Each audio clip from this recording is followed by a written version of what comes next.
Okay, ji, Bismillahirrahmanirrahim. Today we are going to start exercise 8.3. So get ready for this. And in this exercise, we will do the addition or subtraction of the algebra. उसके लिए आपके पास दो तरीके होते हैं. First one is row wise addition and the second one is column wise addition. You can do any one, whichever you will like या जो आपको easy लगे. You can adopt that method. And इनके कुछ rules हैं. Row wise addition में आपने सबसे पहले टर्म्स को अरेंज करना है और फिर कोफिशिएंट्स को लाइक टर्म के कोफिशिएंट्स को आपने ऐड कर देना है. Then in column wise addition आपने सेम ऑर्डर में रखना है, सेम कॉलम में लाइक टर्म्स को ऐसे पुट करना है एंड देन ऐड. मैंने एक एग्जांपल लिया, मैं दोनों तरीक़ों से करूँगी, आपको जो बेहतर लगे यू कैन अडॉप्ट दैट. तो सबसे पहले हम स्टार्ट करते हैं विद रो वाइज एडिशन और अपने रूल्स के साथ चलेंगे. सबसे पहले हमने टर्म्स को अरेंज करना है, तो you will arrange it like x plus y plus z. फिलहाल हम इन तीनों को भी ऐड कर रहे हैं, एक्स प्लस जेड. अब आपकी अरेंज करने से क्या मतलब है, क्या मुराद है कि आप सेम टर्म्स को इकट्ठा कर लें. दो दफ़ा एक्स यूज़ हो रहा है, we will write x plus x. Y दो टाइम्स यूज़ हो रहा है, you will write y plus y. Z two times, so we will write z plus z. हमने साथ साथ लिख लिए लाइक टर्म्स को. Next is add the coefficients of the like terms. आपने कोफिशिएंट्स को ऐड करना है. कोफिशिएंट्स को ऐड करने से क्या मुराद है कि कोफिशिएंट एक्स के साथ कुछ नहीं है तो मतलब क्या 1 है, इस एक्स के साथ कुछ नहीं है तो मतलब क्या 1 है. 1 + 1 2x. इसी तरीके से 2y + 2z. तो ये आपका क्वेश्चन डन हो गया with the help of row wise method, या ये हो गई आपकी row wise addition.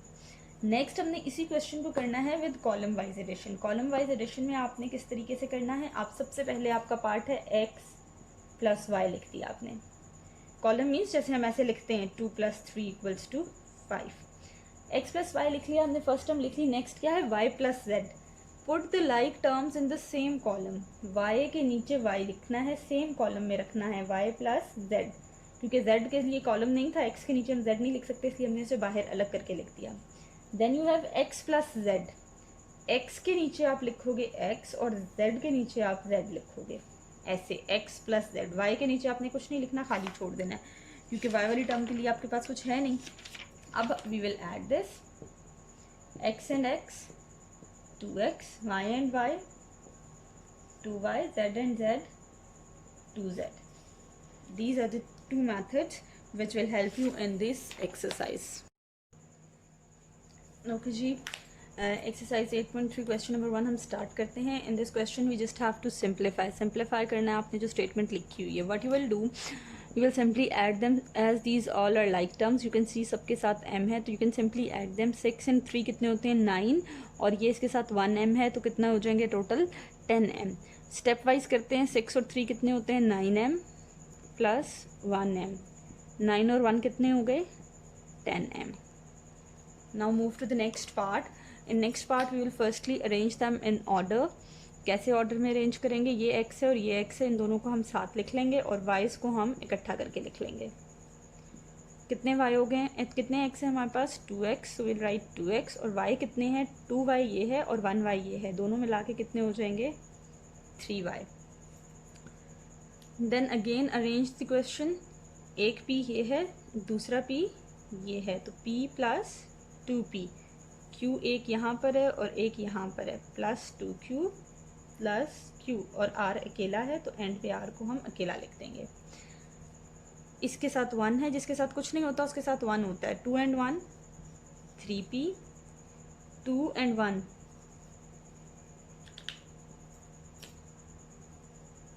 3q + r.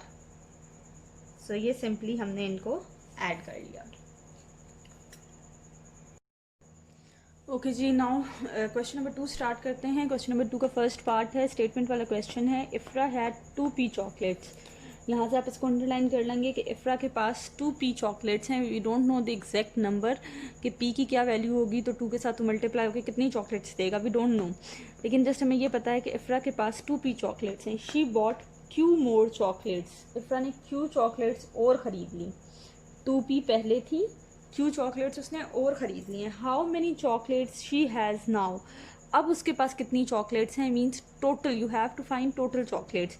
आप सेंटेंस लिखना स्टार्ट करेंगे, इसके लिए स्टेटमेंट्स लिखेंगे. सबसे पहले आप सोल्यूशन की हेडिंग देंगे. You will right इफ्रा had chocolates 2p. She bought 2p उसके पास थी एंड देन शी बॉट, उसने q चॉकलेट्स और ख़रीद ली. टोटल कितनी हो गई? अब देखें दोनों अनलाइक टर्म्स हैं, 2p and q both are unlike, you can not add them.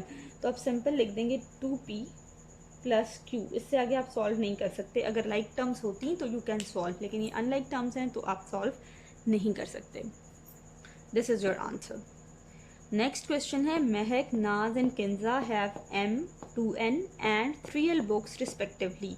तीन लड़कियों के नाम है महक, नाज और किंजा. इन तीनों के पास बुक्स हैं कितनी? m, 2n and 3l books respectively. Respectively जब आ गया तो आपने पहले वाले के लिए, महक के लिए ये फर्स्ट वाला नंबर है बुक्स का, नाज के लिए सेकंड वाला है, थर्ड नंबर पे किंजा है तो किंजा के लिए थर्ड नंबर वाला ऑप्शन है. तो महक के पास कितनी बुक्स हैं? महक have books, how many? m. फिर आप लिखोगे नाज हैव बुक्स, कितनी है नाज के पास? 2n. फिर नेक्स्ट आ जाएंगी किंजा, किंजा have books 3l. You have to find all together means sum. तो टोटल बुक्स कितनी हो जाएंगी? अब इन तीनों को आपने प्लस करना है, m plus 2n plus 3l.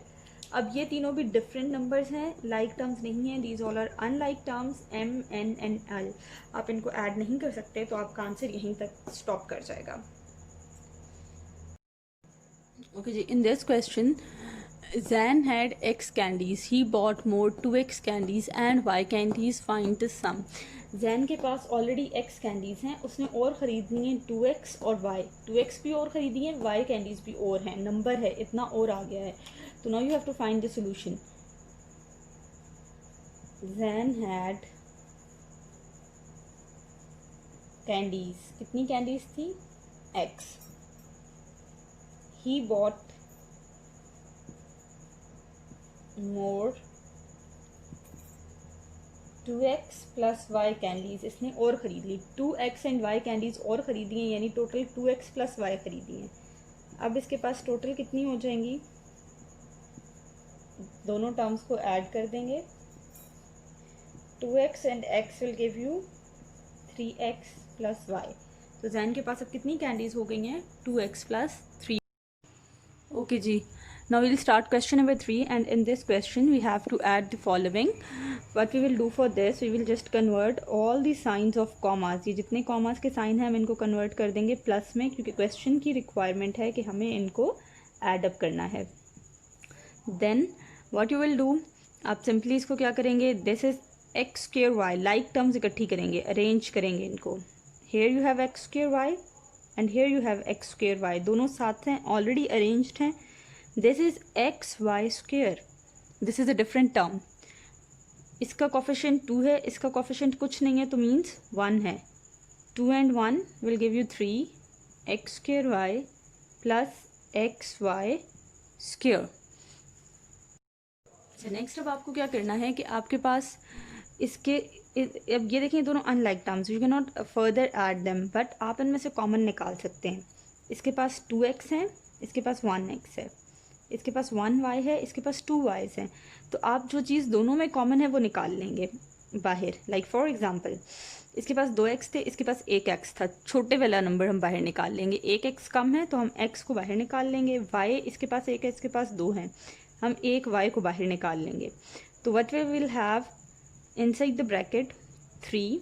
2x थे, एक बाहर आ गया तो एक अंदर रह जाएगा. y एक ही था वो बाहर चला गया, प्लस x एक ही था बाहर आ गया, y 2 थे, एक बाहर चला गया तो एक अंदर रह गया. This is your final answer. Hope कि आपको क्लियर हो गया होगा.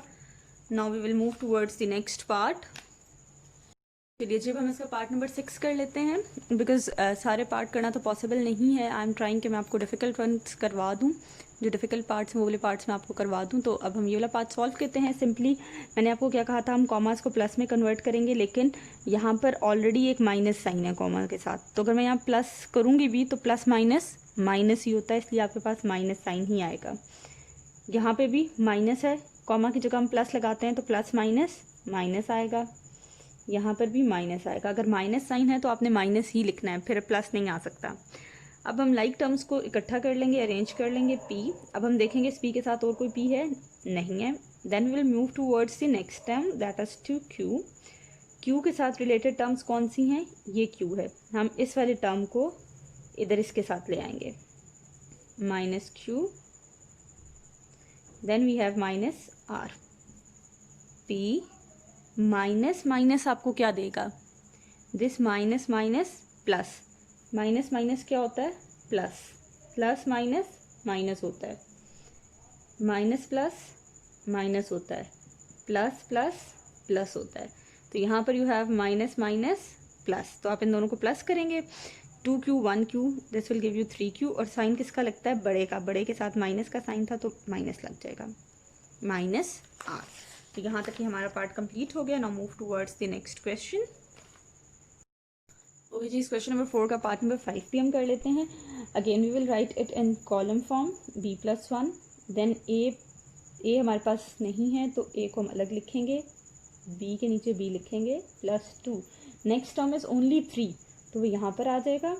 And then you have a+1, a के नीचे ए और इसके साथ 1। अब आप इसको ऐड कर लें, 2a, b और b, 2b प्लस इनको आप ऐड करेंगे तो 7 आ जाएगा। This is your answer. Okay जी, this question is also very much similar to the previous one. इसमें भी आपको सिंपली ऐड करना है। आपको 3 टर्म्स दी हैं, this is a, this is b and this is c, and you have to find a + b + c। Now what you will do, you will simply use the column method. आप column wise लिखेंगे, a की term पहले लिख लेते हैं, s + st। Now you have to write the terms of b। b की term देखें, g and t है, ना g इसमें है ना t है, तो आप अलग लिखोगे, g + t। नेक्स्ट सी की टर्म ले लेते हैं, सी के पास क्या है, s, तो हम s के नीचे s लिख देंगे, +2g, here we have g, तो g के नीचे हम लिखेंगे g। Now we will add them, s and s, 2s, st के साथ कुछ नहीं है, st अकेला आ जाएगा, इनको प्लस करेंगे तो 3g एंड +t। तो this was all about this. Last part we are doing from this question number 5, part number 4. Here you have a, b and c, and then again you have to add all of these. So we will use column method. First we will write the terms of a की terms क्या है आपके पास, p + q + r. Then we will write the terms of b, p के साथ p, q के साथ q, r के साथ r. Then we will use the terms of c, p के साथ p है, then -2q minus r. Now we have to add them. What you will get from here, 3p + q कितने हो जाएंगे आपके पास, 1q है, ये भी 1q है, तो कितना हो जाएगा, 2q। मैं यहाँ पर लिख देती हूँ, 1q -2q। ये देखें, अगर मैं इन दोनों को सॉल्व करूँ तो क्या बनता है, 2q और ये वाला -2q। 2 में से 2 जाए तो 0, मीन्स आपको यहाँ पे कुछ भी नहीं मिलेगा। This all will cancel with each other. इसी तरीके से अब हम यहाँ देख लेते हैं, +r और -r, ये दोनों तो एक दूसरे से कट जाएंगे। Same terms with opposite science always cancel out with each other. एक जैसी टर्म्स हों लेकिन साइन ऑपोजिट हों, r और +r और -r एक जैसे हैं, जैसे 2 - 2 हो गया तो ये कैंसिल आउट हो जाएंगे। You will just have -2r। So this is your answer, 3p - 2r।